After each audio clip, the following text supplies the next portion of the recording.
মঞ্চে উপস্থিত আমার শ্রদ্ধেয় শিক্ষকবৃন্দ, সহপাঠী, প্রিয় দাদা দিদি ও স্নেহের ভাই বোন, সকলকে আমার আন্তরিক অভিনন্দন ও বিনম্র সালাম। আসসালামু আলাইকুম। অত্যন্ত দুঃখ ও ভারাক্রান্ত মন নিয়ে বলতে হচ্ছে, আজ আমাদের বিদ্যালয়ের দশম এবং দ্বাদশ শ্রেণীর বড় দাদা দিদি ও স্নেহের ভাই বোনদের আজ বিদায় অনুষ্ঠান। যদিও আমরা মনে করি বিদায়ের এটা একটা আনুষ্ঠানিকতা মাত্র, কারণ মন থেকে চিরতরে বিদায় দেওয়া হয়তো সম্ভব হবে না। আমরা অনেক দিন ধরে হৃদয় রাঙানো গাথা শুনে এই স্কুলে ছিলাম। আমরা সকলে ভাই বোনের মতো ছিলাম। তোমরাও আমাদের বড় ভাইয়ের মতো ছিলে। তোমাদের অনুসরণ করে আমরা এগিয়ে গিয়েছি।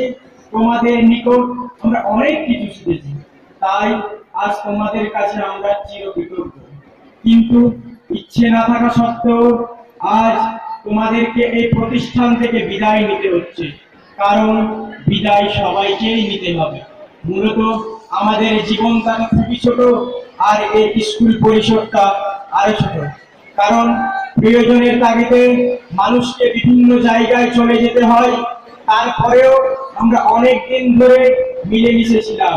শীতের শিশির বিন্দুর মতোই বেলা বাড়ার সাথে সাথে তা মিলিয়ে যায়।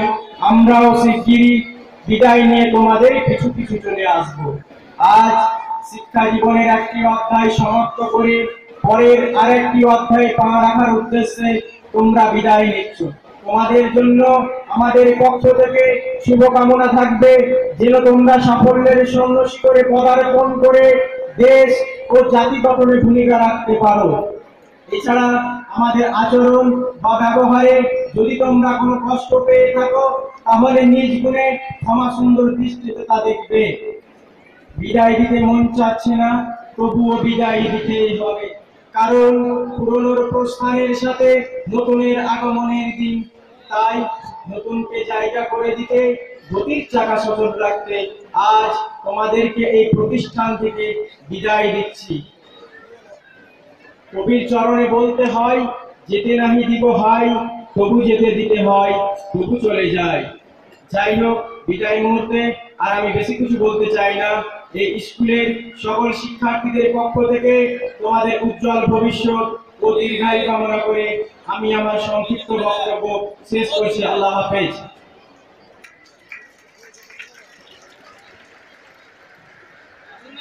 সোহেলকে ধন্যবাদ। পড়াশোনা করে জীবনে প্রতিষ্ঠিত হতে হবে, না হলে জীবনটা ষোলো আনায় দীঘা।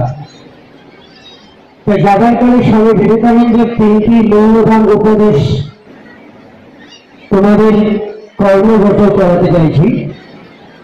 তিনটি মূল্যবান উপদেশ বলতে শুনবে। নাম্বার 1, যারা তোমার সাহায্য করে তাদের কখনো ভুলে যেও না। নাম্বার 2, যারা তোমাকে ভালোবাসে তাদের কখনো ঘৃণা করবে না। নাম্বার 3, যারা তোমাকে বিশ্বাস করে তাদের কখনো ঠকিও না, ধোঁকা দিও না। তোমাদের সামনে গজল পরিবেশন করছি কোরাস শাবানা সুহানা। শাবানা সুহানা।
সূক্ষ্ম জ্ঞানদারি ঐক্য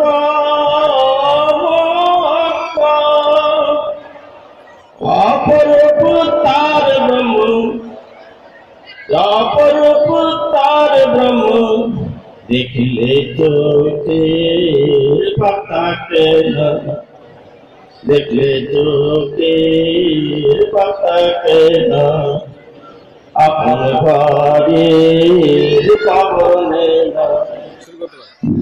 আসসালামু আলাইকুম ওয়া রাহমাতুল্লাহি ওয়া বারাকাতুহু। আমার সকল শ্রদ্ধেয় শিক্ষক শিক্ষিকা মণ্ডলী ও মঞ্চে উপস্থিত বিদ্যালয়ের পরিচালন সমিতির সভাপতি, সম্পাদক, সহ সম্পাদক ও অন্যান্য সদস্য এবং আমার সামনে উপবিষ্ট স্নেহের ভাই বোন ও শ্রদ্ধেয় দাদাদি, সকলের প্রতি আমার আন্তরিক সালাম, শুভেচ্ছা ও বুক ভরা ভালোবাসা রইল। আজকে আমরা এখানে উপস্থিত হয়েছি, তার পেছনে একটা কারণ রয়েছে, আর সেটা হচ্ছে দশম ও দ্বাদশ শ্রেণীর ছাত্রছাত্রীদের বিদায় সমারোহ। গলাটা গিয়েছে ভেঙে, তবুও মঞ্চ থেকে যায়নি, তবে কথা আছে একটু বলবো তোমাদের, তাই থমকিটা দাঁড়িয়ে যাচ্ছি আমি প্রসঙ্গে। আজকের প্রসঙ্গটা হচ্ছে বক্তৃতা, তাও আবার দশম শ্রেণীর ছাত্রছাত্রী ও দ্বাদশ শ্রেণীর ছাত্রছাত্রীদেরকে নিয়ে, যারা বড় হওয়ার স্বপ্নে বিফলে ভর্তি হয়েছিল ফাইভে, পার করেছ 5টি-7টি বছর, গায়ে লাগেনি দুঃখের আচর। হ্যাঁ, দুঃখের আচর গায়ে না লাগলেও আজকে আমরা বড়ই কাতর, কারণ আজকে তোমাদের বিদায় বেলা। তাই তো বারংবার কাতর কণ্ঠে বলে উঠছি একটি কথাই, তোমাদের বিদায় বেলায় উঠে প্রাণ, ছেড়ে যায় হৃদয় বিনা সুরে যত টান। সুরের টানকে আর বাদ দিয়ে রাখতে পারেনি, তোমরাও তো সম্পর্কের বাঁধন ছিঁড়ে আমাদের মনকে চিড়ে যাচ্ছ আপনে। ভাবছ ধীরে ধীরে আমরাও তোমাদেরকে যাবো ভুলে, না মোটেই না। ফলে ফলে আমাদের মধ্যে তোমরাও থাকবে সামনে, কারণ যদি চাই আমরা সাফল্যের ভুলে যেতে, তাহলে তোমাদেরকে রাখতে হবে প্রেরণার বলে।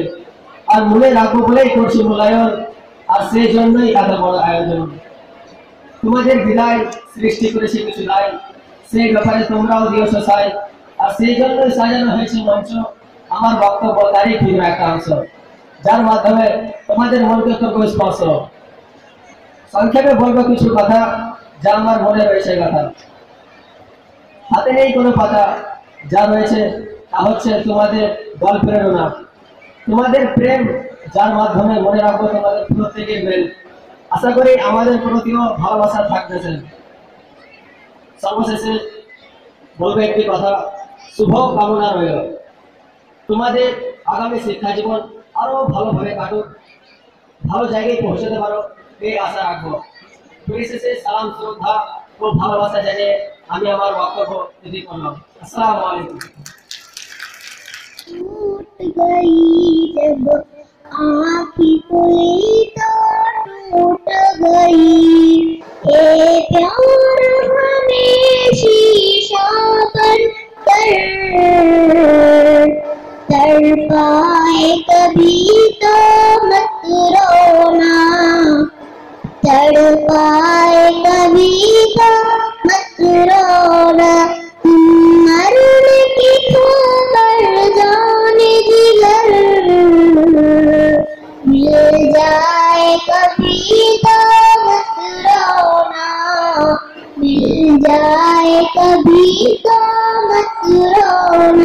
স্বপ্নে দেখি রাজপ্রাসাদে থাকি, আমি স্বপ্নে দেখি রাজপ্রাসাদে থাকি, সেই রাজপ্রাসাদে ফুলকণিরা ওড়ে, সোনার কলম রূপোর কালি দিয়ে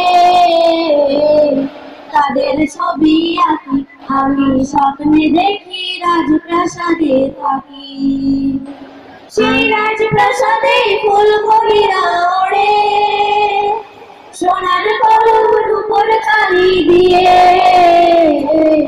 তাদের ছবি আঁকি, আমি স্বপ্নে দেখি রাজপ্রাসাদে থাকি। যথাক্রমে এবং শ্রেণীগতভাবে আজকে এই বিদায় যে অনুষ্ঠান তোমরা উপভোগ করছো সেটা সত্যি বেদনাদায়ক হলেও এটা কিন্তু তোমাদের পরবর্তী ধাপে যাওয়ার একটা সুবর্ণ সুযোগ এবং জীবনকে উন্নত করার একটা সুবর্ণ সুযোগ পেয়েছ, যেটা পরবর্তী স্টেপে তোমাদের খুব দরকারি জিনিস হয়ে উঠবে। দীর্ঘ 6-7 বছর ধরে তোমাদের যে পিতৃসুলভ আচরণ, স্নেহ, মায়া দিয়ে তোমাদের যে গড়ে তুলেছি আমরা, তারই প্রতিফলন আগামীতে আমরা তোমাদের কাছে আশা করব। ইনশাল্লাহ সেটা তোমরা পূরণ করতে পারবে, এই আশাটা আমাদের আছে। कोई आशोने बैठा कोई बेचैन रहता है, कोई साथ बैठा है कोई नहीं साथ बैठा है, कोई आशोने बैठा कोई बेचैन रहता है। गुरु आशीष सच में डूबे हरिया, गुरु आशीष सच में डूबे हरिया, अलग अब हो रहे हैं हम, अलग देखो कैसा है। कोई साथ बैठा है कोई नहीं साथ बैठा है, कोई आशो लिए बैठा कोई बेचैन बैठा है। তোমাদের সামনে এই পরিস্থিতি, বিদায়ের পরিস্থিতি নিয়ে কবিতা আবৃত্তি করতে আসছে মেহরুন নেশা।